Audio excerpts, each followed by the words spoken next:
Le jour où le Real Madrid a failli disparaître. Il fut un temps où le Real Madrid, le club le plus titré de l'histoire, était au bord du gouffre. Oui, ce géant du football mondial a bien failli ne jamais exister comme on le connaît aujourd'hui. Tout commence dans les années 1930, une période sombre pour l'Espagne et pour le Real Madrid. L'Espagne est alors déchirée par la guerre civile. Les stades sont détruits, les joueurs fuient le pays, et le club n'a plus d'argent. Les dirigeants démissionnent, les supporters se font rares, et les journaux annoncent la fin du Real Madrid.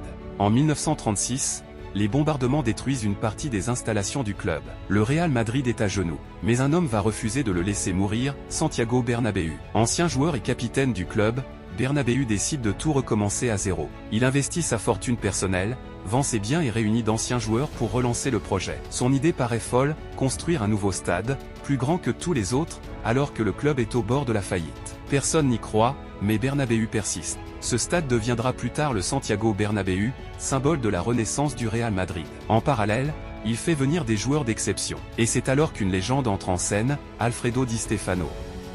Avec lui, tout change. Sous la présidence de Bernabéu, le Real Madrid remporte 5 Ligues des Champions consécutives, de 1956 à 1960. Un exploit historique. Le club devient un symbole de réussite, d'ambition et de gloire. Le Real Madrid renaît de ses cendres. De la misère à la domination, il devient le club le plus respecté du monde.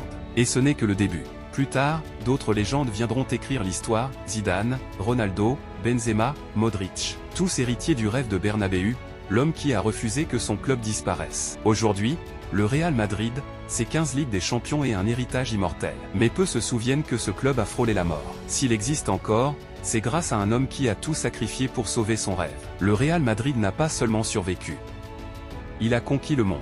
Abonne-toi, like et partage pour découvrir d'autres histoires incroyables du football.